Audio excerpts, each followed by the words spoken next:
Assalamualaikum warahmatullahi wabarakatuh. Berjumpa lagi dengan Ibu Ervina Sarahmatondang, tentunya di pembelajaran sejarah Indonesia kelas 12 semester ganjil. Nah, kali ini kita akan membahas mengenai teladan para tokoh persatuan. Adapun tujuan pembelajaran yang harus kalian capai adalah kalian mampu mendeskripsikan perjuangan tokoh nasional dan daerah dalam mempertahankan NKRI, Negara Kesatuan Republik Indonesia. Oke. Sebenarnya kalian pasti bertanya, siapa sih tokoh para teladan tokoh kesatuan itu? Para teladan tokoh kesatuan, kalau kalian lihat slide, pasti kalian bisa jawab, yaitu para pahlawan. Para pahlawan yang ada di negeri kita, negeri Indonesia. Nah, sekitar tahun 2019 ada 185 orang yang disahkan menjadi pahlawan nasional. Pahlawan nasional itu sebenarnya diberikan kepada seseorang yang telah gugur berjuang dalam melawan penjajahan maupun mempertahankan negara Kesatuan Republik Indonesia. Nah, bisa juga atas karya dan karya seninya serta prestasinya dalam melakukan pembangunan untuk kemajuan bangsa. Jadi bukan hanya gugur dalam perang, tapi karya seninya bisa serta prestasinya bisa membangun bangsa dan negara. Itu disebut dengan pahlawan nasional. Nah, jadi tadi kan kita bahas definisi dari pahlawan nasional.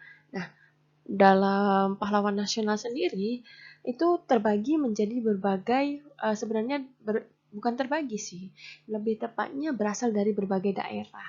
Ada dari Sumatera, dari wilayah Indonesia Timur, Papua, dan lain-lain. Nah, kemudian dinobatkan menjadi pahlawan nasional. Nah, ada beberapa pahlawan daerah yang di sini akan Ibu bahas adalah pahlawan daerah dari wilayah Indonesia Timur. Kalau kita lihat dari wilayah Indonesia Barat maupun Tengah, kalian pasti sudah tahu kan siapa aja. Pasti ada seperti Teku Umar, ada Cut Nyak-dien, R.A. Kartini, Bung Karno, Bung Hatta, masih banyak yang lainnya. Nah, kali ini kita akan bahas pahlawan daerah di wilayah Indonesia Timur yang jarang diketahui oleh kita sendiri sebagai bangsa Indonesia. Ada 3 tokoh yang Ibu akan jelaskan adalah Frans Kaisepo, kemudian ada Silas Papare, kemudian ada Martin Indi. Apa sih sebenarnya perannya serta biografi mereka itu? Oke, kita bahas satu-satu. Yang pertama ada Frans Kaisepo. Kita bisa lihat itu gambarnya. Beliau adalah pahlawan dari wilayah Indonesia Timur. Nah, bagaimana biografinya? Beliau lahir di Biak tanggal 10 Oktober 1912. Nah, beliau kemudian dimakamkan di Taman Makam Pahlawan Cendrawasih, yaitu di Papua. Beliau adalah seseorang yang sangat menentang akan Belanda, terutama di Biak. Kemudian namanya beliau diabadikan menjadi nama bandar udara yang ada di Biak dengan nama Bandar Udara Frans Kaisepo Biak. Frans Kaisepo ini sangat menentang sekali dengan Belanda. Saat itu bersama warga Biak, beliau melakukan perlawanan, tetapi akhirnya beliau ini akan dijadikan delegasi Belanda. Tetapi di KMB, delegasi Belanda di KMB, tetapi Frans Kaisepo menolak akan tawaran tersebut. Kemudian peran dari Frans Kaisepo. Beliau adalah pendiri Partai Indonesia Merdeka tanggal 10 Mei 1945. Kemudian beliau menentang pembentukan negara Indonesia Timur karena tidak memasukkan Papua di dalamnya. Jadi ketika kalau kalian kemarin belajar pemberontakan pemberontakan RMS Rakyat Maluku Selatan yang kemudian merembet ingin mendirikan negara Indonesia Timur. Nah, beliau adalah salah satu orang yang menolak akan hal tersebut karena beliau menganggap karena Papua nggak dimasukkan, biarkan di Papua, nggak dimasukkan di dalam negara Indonesia Timur. Kemudian juga beliau menyebut namanya Biak, bukan Biak ya, namanya Papua menjadi Irian. Itu Irian dari bahasa Biak yang artinya panas. Namun akhirnya kemudian menjadi suatu singkatan. Irian itu adalah ikut Republik Indonesia anti Netherlands, anti Belanda. Nah, nanti kemudian pada 1960 nantinya kita akan bahas nih setelah bab ini itu nanti ada namanya perebutan Irian Barat Belanda sama Indonesia. Nah, nanti rakyat Papua Irian ini diminta untuk polling mau ikut Belanda atau mau ikut NKRI. Nah, beliau ini berjuang untuk mempertahankan rakyat Papua agar bisa mengikuti masuk ke dalam NKRI. Kemudian pada 1964 sampai 1973 beliau menjabat sebagai gubernur di Papua. Kemudian ada Bapak Silas Papare. Kalian bisa lihat gambarnya. Nah, Bapak Silas Papare ini biografinya lahir di Serui 18 Desember 1918. Nama Bapak ini diabadikan dalam kapal perang korvet kelas Parcim TNI Angkatan Laut KRI Silas Papare. Selain itu juga Bapak ini beliau namanya diabadikan di dalam monumen Silas Papare di dekat Pelabuhan Serui. Selain itu juga nama beliau dijadikan nama sekolah tinggi ilmu sosial politik Silas Papare. Begitu pentingnya peran beliau sehingga namanya banyak diabadikan. Nah, perannya seperti apa sih sebenarnya Bapak Silas Papare ini? Bapak Silas Papare ini berhasil membentuk Komite Indonesia Merdeka hanya sekitar jadi Indonesia Merdeka. Kemudian sebulan kemudian beliau membentuk KIM. Dan hanya dalam waktu sebulan. Nah, kemudian beliau mendirikan Partai Kemerdekaan Irian yang berada yang akhirnya beliau dipanggil di Yogyakarta oleh pemerintah karena beliau mendirikan Partai Kemerdekaan Irian. Setelah diundang ke Jogja, akhirnya beliau membentuk adanya Badan Perjuangan Irian di Yogyakarta. Nggak tanggung-tanggung, selain mendirikan partai, beliau juga mendirikan Badan Perjuangan Irian di Yogyakarta. Sekitar 1962, kemudian beliau sebagai perwakilan Irian Barat ikut memperjuangkan Papua agar masuk sebagai wilayah NKRI dalam perundingan New York. Jadi, tadi kan kita bahas nih, Franz Kaisepo. Nah, beliau kan jadi sebelumnya Indonesia ini berperang sama Belanda untuk merebutkan wilayah Irian Barat. Maaf, Ibu akan jelaskan sekarang karena nanti di demokrasi terpimpin kita akan bahas lebih dalam, oke? Tapi Ibu akan bahas sekilas saja. Jadi Franz Kaisepo tadi sebagai penentu pendapat rakyat. Nah, setelah melakukan perang, kemudian ditanya sama rakyatnya Irian, kalian pilih mana? Pilih Indonesia, masuk wilayah NKRI, atau pilih ikut negara boneka Belanda? Nah, rakyat Papua ini diperjuangkan oleh Bapak Franz Kaisepo agar semuanya ini pilih ke NKRI. Kalau perannya dari Pak Franz Kaisepo tadi. Kalau Bapak Silas Papare ini, dari pepera tadi, jawabannya adalah sebagian besar, hampir seluruhnya, rakyat Irian mau masuk ke dalam wilayah NKRI. Tapi nggak cuma sampai di situ aja, kita bisa masuk ke dalam wilayah NKRI. Masih diperjuangkan lagi, sampai ke perundingan New York bersama Bapak Silas Paparini. Jadi Bapak Silas Paparini sebagai perwakilan rakyat India, rakyat Irian, untuk mewakili rakyat Irian bahwa mereka mau masuk NKRI. Jadi Bapak Silas Paparini yang berjuang, akhirnya Irian Barat itu masuk ke dalam wilayah NKRI. Kemudian ada Bapak Marteu Indi. Nah, Bapak Marteu Indi ini lahir di Doromena 14 Maret 1912. Beliau adalah orang Belanda yang sebelum Jepang masuk, beliau merupakan polisi Hindia Belanda juga. Tapi beliau perannya sangat penting dalam mempertahankan NKRI. Nah, peran beliau pada tahun 1945 sampai 1947, beliau masih menjadi anggota kepala distrik pemerintahan Belanda. Jadi masih di bawah oleh Belanda. Tapi dalam ketika dia di bawah kepemimpinan Belanda, hatinya itu udah bergejolak ingin membela NKRI. Tahun 1946, beliau menjadi ketua Partai Indonesia Merdeka. Jadi dia jadi pegawainya Belanda, tapi diam-diam dengan segala usahanya, salah satunya dengan menjadi ketua Partai Indonesia Merdeka karena beliau sangat mencintai negara Kesatuan Republik Indonesia.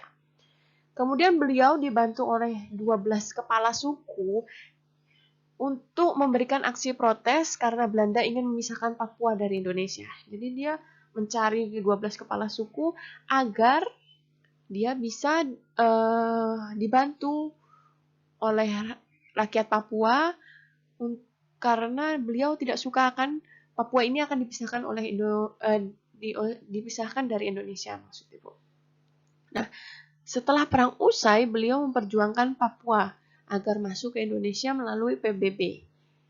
Tadi kan Ibu udah bahas, ada Franz Kaisepu yang penentuan pendapat rakyat, kemudian diperjuangkan lagi oleh Bapak Silas Papare melalui perundingan New York, dan yang terakhir kemudian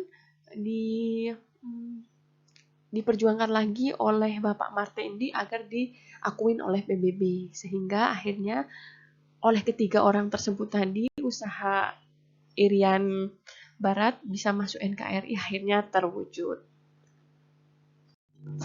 Kemudian ada para raja yang berkorban untuk bangsa. Ada Sri Sultan Hamengkubuwono IX, di mana pada 1940 beliau diangkat sebagai Raja Yogyakarta. Nah, 2 hari setelah kemerdekaan Indonesia, tepatnya 19 Agustus 1945, beliau memberikan ucapan selamat melalui telegram kepada Bapak Presiden Soekarno dan Wakil Presiden Muhammad Hatta karena telah terpilih menjadi presiden maupun wakil presiden. 1 hari setelahnya, besoknya tanggal 20 Agustus, kemudian beliau juga memberikan telegram yang berisikan pesan kalau beliau mendukung penuh akan kedua belah pihak tersebut, presiden maupun wakil presiden. Nah, beliau juga menolak Belanda untuk menjadi raja di seluruh Jawa saat agresi militer Belanda II. Ketika terjadi agresi militer Belanda II, Belanda mempunyai taktik untuk memecahkan kesatuan NKRI ini, memecahkan Sri Sultan dengan presiden dan wakil presiden dengan cara menjadikan beliau Raja Jawa. Tapi Sri Sultan Hamengkubuwono IX ini tidak menerima dan menolak. Bahkan mendapatkan ancaman dari Belanda pun beliau tetap menolak. Saking beliau kekeh akan perjuangan untuk mempersatukan NKRI ini.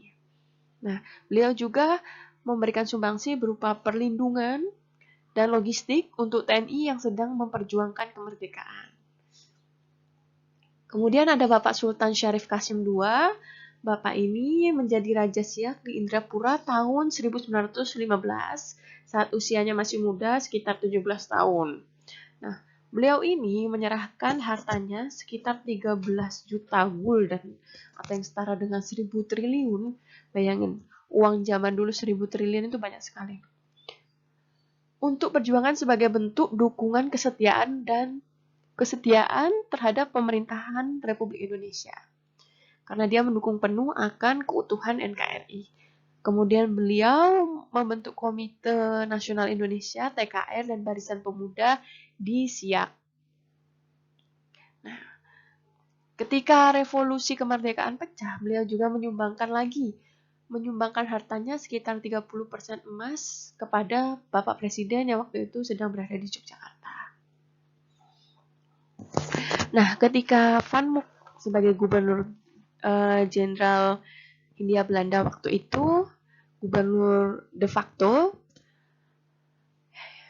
ingin mengangkatnya sebagai Sultan Boneka, tapi ditolak oleh beliau dan memilih bergabung sebagai Negara Kesatuan Republik Indonesia.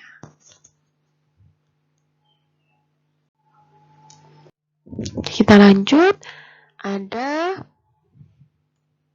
Bapak Ismail Marzuki. Ismail Marzuki ini dengan cara mewujudkan integrasi bangsa Indonesia melalui seni dan sastra. Jadi mempersatukan Indonesia dengan seni dan sastra. Kalau kalian dengar Bapak Ismail Marzuki, pasti kalian tahu banyak sekali lagu-lagu yang ciptaan dari Bapak Ismail Marzuki. Nah, beliau lahir di Jakarta tanggal 11 Mei 1914. Di umurnya 17 tahun, beliau berhasil menciptakan lagu Osarina. Semua lagu yang diciptakan oleh beliau diwarnai dengan semangat kecintaannya terhadap Indonesia. Peran beliau pada tahun 1947, beliau itu keluar dari Radio Republik Indonesia. Beliau ini adalah orang yang aktif di dalam Radio Republik Indonesia. Beliau keluar karena Belanda waktu itu berhasil menguasai RRI.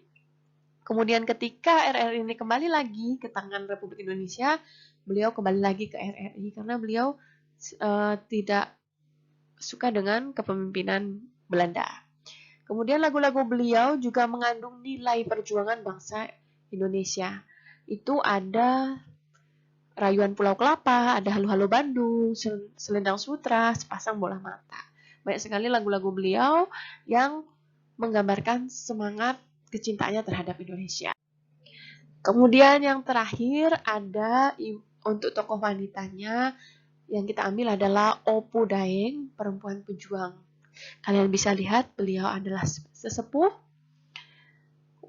Beliau ini sebelah matanya kenapa bisa seperti itu nanti kita akan mengerti ya. Oke, Ibu akan jelaskan biografinya terlebih dahulu. Jadi Ibu ini Ibu Opu Daeng lahir di Palopo, Sulawesi Selatan tahun 1880. Beliau merupakan anak dari Opu Daeng Mawelu dan Muhammad Abdullah Tubarengseng. Tubarengseng. Maaf ya.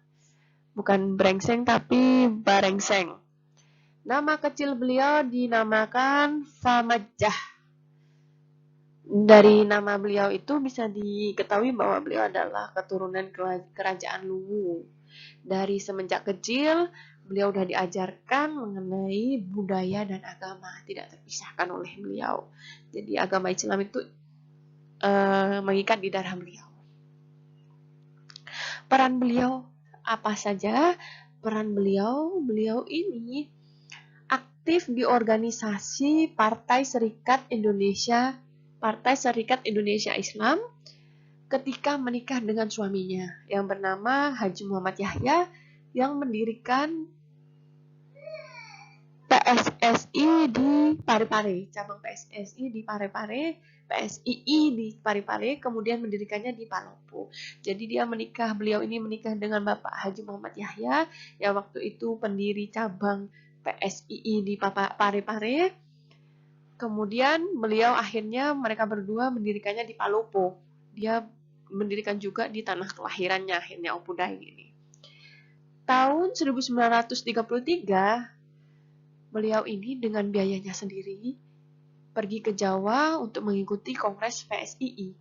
Gak sedikit loh uang yang dikeluarkan beliau untuk pergi ke Jawa. Karena kalau kalian tahu jarak yang jauh dari Sulawesi Selatan sampai dengan Jawa, selain jarak yang jauh, biaya juga banyak. Bisa memakan waktu berhari-hari kan. bukan yang kayak sekarang ada pesawat terbang, mereka masih menggunakan perahu dan lain-lain. Nah, kemudian kepergian beliau ini ke Jawa mengikuti Kongres PSI diketahui oleh Kerajaan Luwu. Kerajaan Luwu tidak suka, Kerajaan Luwu yang saat itu pro Belanda tidak suka dengan apa kegiatan yang dilakukan oleh Opu Daing ini. Kegiatan yang dilakukan Opu Daing ini sangat sangat berbahaya untuk Belanda. Makanya Kerajaan Luwu tidak menyukai akan kegiatan politik yang dilakukan oleh Opu Daing. Akibatnya dari kepergian beliau ke Jawa itu, beliau dicopot gelarnya sebagai bangsawan dan beliau dipenjara selama 14 bulan yang seharusnya dia dihukum diasingkan, tapi akhirnya dia dihukum di penjara 14 bulan. Nah, ketika nikah itu datang ke Indonesia, nikah ini mencari yang bernama Opu Daing. Opu Daing ini hidupnya berpindah-pindah, bersembunyi karena dicari oleh nikah. Jadi dia mencari tempat yang aman buat dia. Nikah pun berhasil mendapatkan Opu Daing. Jadi berhasil menemukan Opu Daing. Ketika berhasil menemukan Opu Daing, nikah membawanya dan menahannya di Bone sekitar 1 bulan. Sekitar 1 bulan itu belum diadili sama sekali oleh nikah dan akhirnya dipindah ke Bajo selama 11 bulan dan beliau ini disiksa oleh Ladu Kalapita, merupakan kepala distrik yang ada di Bajo. Di usianya 67 tahun, beliau dipenjara di Bajo, disiksa dengan cara diminta untuk mengelilingi lapangan sebanyak 3 kali, kemudian menghadap matahari 1 jam, kemudian beliau diledakkan senjata di samping badan beliau. Senjata api seperti senapan atau apa? Ibu kurang paham ya. Senjata ini yang kemudian menjadikan beliau tersungkur, pingsan, dan ternyata kupingnya menjadi tuli, matanya menjadi sakit. Di usianya 67 tahun, bayangin. Kita 67 tahun, biasanya orang tua kita sudah pensiun, duduk, menikmati indahnya kehidupan. Opu Daeng disiksa habis-habisan di umur 67 tahun. Disuruh mengelilingi lapangan, kemudian menghadap matahari. Nah, kemudian akhirnya beliau setelah 11 bulan itu, beliau bebas. Kemudian beliau kembali ke tempatnya, ke rumahnya, ke asalnya kembali. Beliau kemudian hidup sendiri, kemudian pindah ke Parepare setelah ditinggal oleh suaminya. Kemudian beliau pindah ke Parepare sekitar 1949. Dia mengikuti anaknya. Setelah pindah ke Parepare, beliau sudah tidak aktif organisasi apapun. Maksud Ibu, Opu Daeng ini hanya menjadi sesepuh dalam organisasi. Sudah tidak aktif lagi. Dengan kondisi dirinya yang sudah menua. Nah, sampai sini pelajaran yang Ibu berikan. Semoga bermanfaat. Nah, silahkan bagi kalian absen. Jangan lupa absen. Kemudian tetap jaga kesehatan, imun tubuh. Jangan lupa pakai masker. Dan jangan lupa minggu depan kita akan ada namanya evaluasi untuk materi. Jika ada pertanyaan, silahkan WA Ibu. Kurang lebihnya Ibu mohon maaf. Wassalamualaikum warahmatullahi wabarakatuh.